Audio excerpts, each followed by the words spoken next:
everyone, welcome back to Olivia's Corner. This week we are talking about Dungeons and Dragons. I am excited to share my world with you. To be thematically correct, I am wearing a dice hoodie. I've got my Critical Role Pride Flags dice mug. These are Wonder Woman's shield earrings. So, they're not really dice, but you know, shields. It's a thing they talk about in D&D. We have a lot to go over, so let's get started.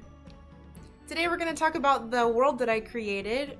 We're probably going to focus most in on the continent that my players have actually played in, but I got 5 continents, so you're going to get at least an overview of that. We're going to talk about maps and how to make them. We're going to talk about how to launch your own campaign if you are a blossoming dungeon master or dungeon mistress. And because this is my show, I'm going to talk about my experience DMing and creating a world. So that's the agenda for the day. Let's get started. My players play on the continent of Velsar. There are 5 continents in my world. They're currently playing on Velsar. It's broken up into 3 kingdoms and the wastelands of the Thalican War. Aside from that continent, I have the continent of Dulcan Zol, and I'm working on the map for that one right now, actually. It's on my table right over there. That one is broken up into 6 regions. I have the continent of Semak Vikaj. They have their own language there.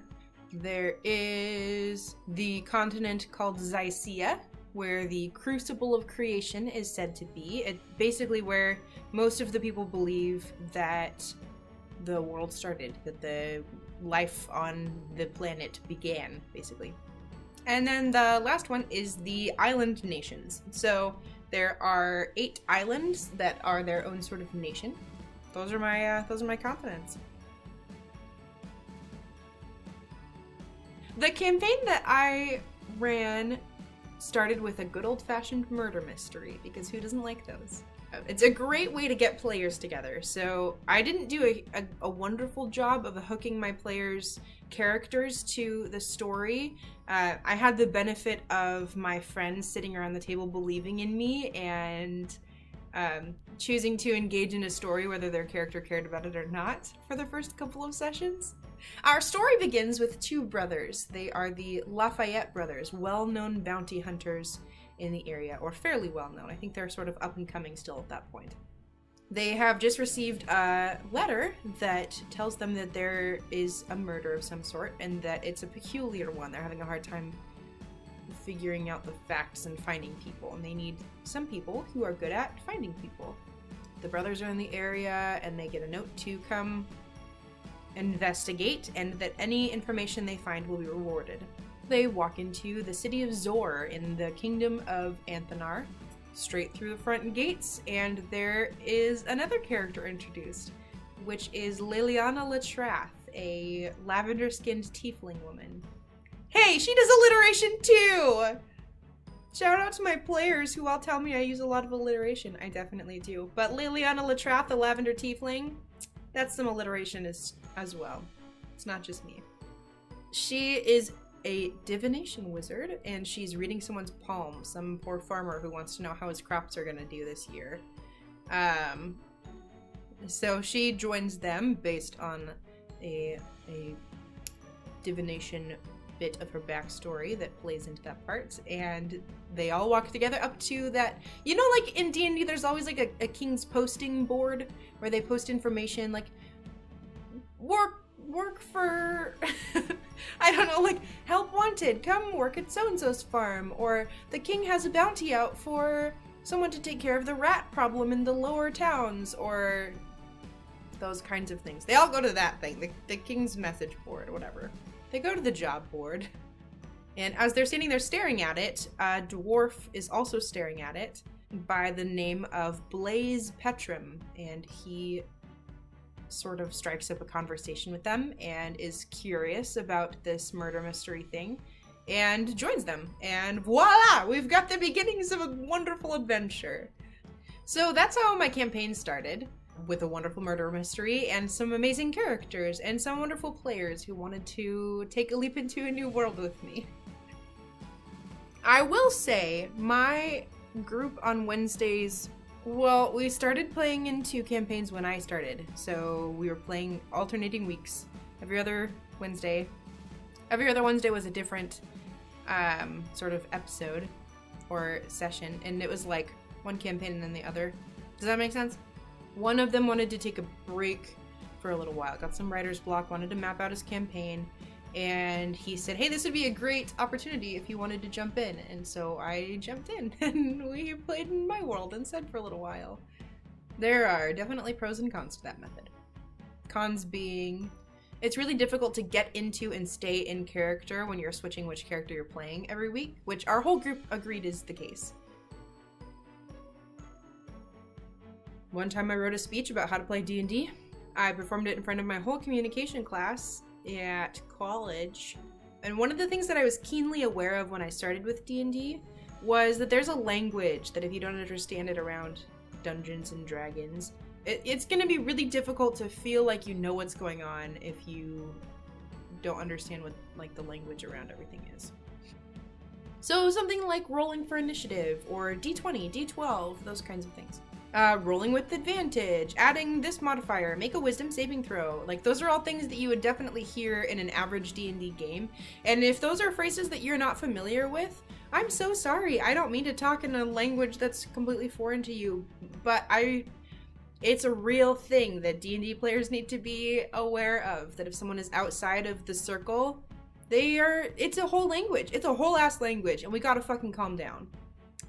Okay, I'm getting a little dramatic. We need to be welcoming to the community of people who don't know what we're talking about. I think that goes for any community. If someone doesn't know what you're talking about, slow down your language. That doesn't mean talk slow and talk down to people. That means, oh, this is what this word means, and this is what this word means. Rolling for initiative means, like the word initiative means, you know, go-getter kind of attitude. So when you're rolling for initiative, it's like I'm rolling to find out how go-getter my character is when we're stepping into fighting something big. So stepping into combat, fighting monsters or enemies of some sort. We have to roll some dice to figure out who goes first and who goes second and who is the most That makes sense, right? One of the things that I clarified in my speech that I gave to my college class is the difference between a one-shot and a campaign. If you've never played D&D and you're like, I don't know how I feel about that. Play a one-shot. Ask if you've got a DM who's running a one-shot sometime soon and see if you can jump in or run your own. And it's a great non-committal, you're committing to one session, one, maybe two if it runs over and there's more to do. And in contrast, a campaign can go on for years at a time. And in fact, if your group works really well together, that's the joy of getting to play for years and years, is like, you've got these people that you're going on an adventure with. Some campaigns can be shorter. You can do a campaign for, you know, your character leveling up 3 times or 6 times or whatever sort of modules or plot development your DM wants to do. That's also an option. It's a great option.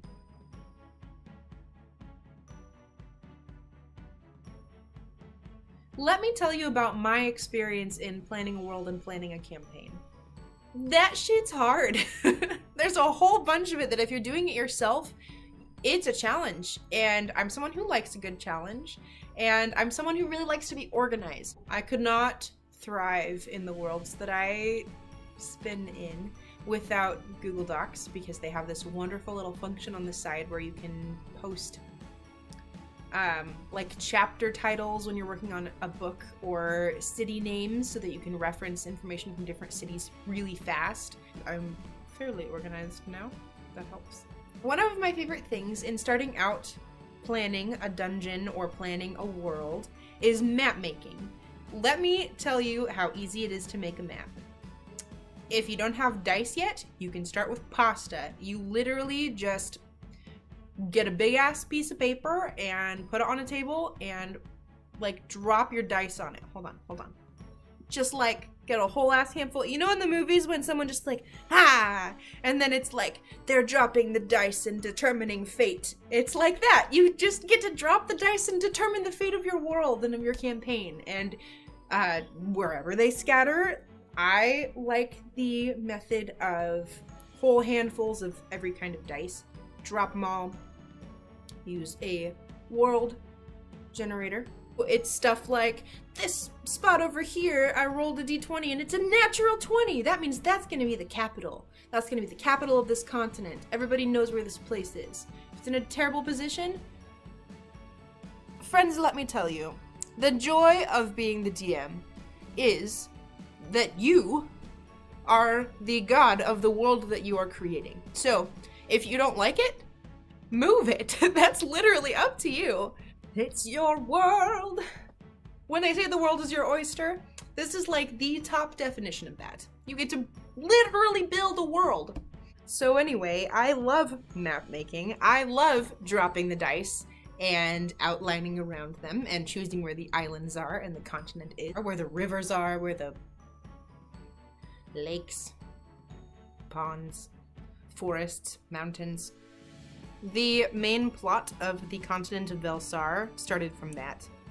It was me going, this generator says this is what's happening on this island. And my brother, who was in the room at the time, going, oh, you know what'd be interesting is if it was this.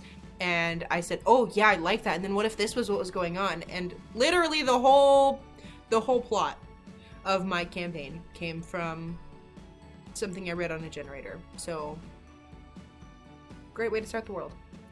My favorite thing to plan is interwoven plots. So the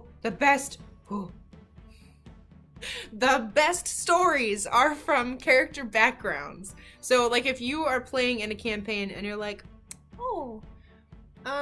my character is from this place and they got in this fight and now they have to run for their lives because these people are trying to kill them. Or I stole this magical artifact and it's not mine and it's someone else's and they're probably going to come after it at some point.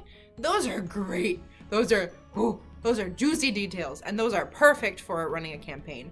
Interwoven parts. Yep, let's get back to that. So I love plotting specifically, you want your character to find this kind of a thing? That works perfectly with this other thread. I'm gonna put this person into, I just like when all of the parts connect and you're like, oh shit, I didn't think this person was gonna be important. My dungeon master that I've been playing under on Wednesdays right now did a great job doing that. He threw an amazing plot twist at my character and literally I was just like, I'm glad it's the end of the session because I need a week to think about what's gonna happen next. He does a great job. I will say it can take a long time to plan good interwoven plots. You want them to not just be thrown into the story for the sake of throwing them into the story, so it can take a long time to weave them together. Planning combat. Planning combat is my least favorite thing, just because combat can take forever.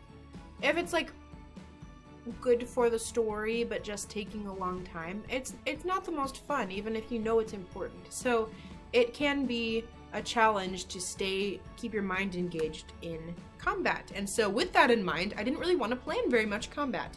What I have found that is the most helpful for eliminating that struggle is the function of you're on deck, which is when you as the DM say, okay, now it's your turn and you're on deck, which means that person needs to be prepared because their turn is next. It really helps go, oh gosh, okay, that means that I need to be ready for my turn. I have also found that the narrative side of combat is helpful. So instead of, okay, I rolled this amount, does that hit the monster against its armor class? If you don't know D&D, armor class is how hard you are to hit, basically. It's how much armor you're wearing, and there's like a score that you get that measures how difficult you are to hit. I rolled a 29. Does that hit against the armor class? Yes, that hits. Go ahead and roll damage. I got 13 points of damage. Like, that can be super repetitive, and if that's all you're waiting for on your turn, for me, that's part of what makes it not fun. So adding I swipe with my sword across and carve across his chest. Does this hit? And then, yeah, that hits. And you gash into their chest and there's blood splurting out and their organs all fall out. I don't know.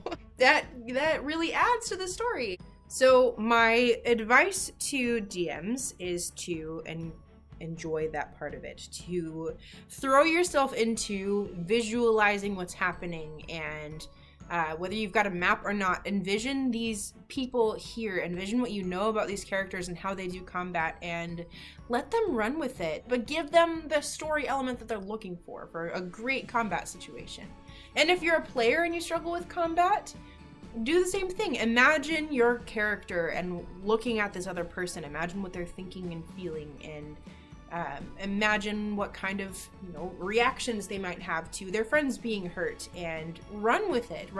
I run along the wall and jump off and do a backflip and slash the guy. I don't know. Run with it.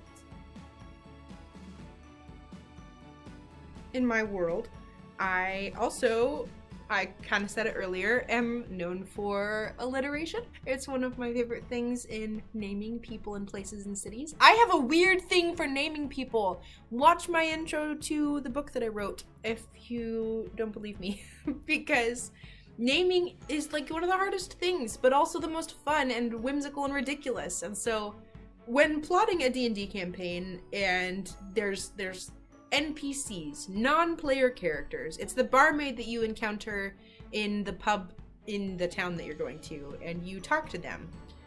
The DM writes all of the NPCs and plays all of the NPCs. So coming up with names for them is fun for me because they're not consequential at all. You don't have to.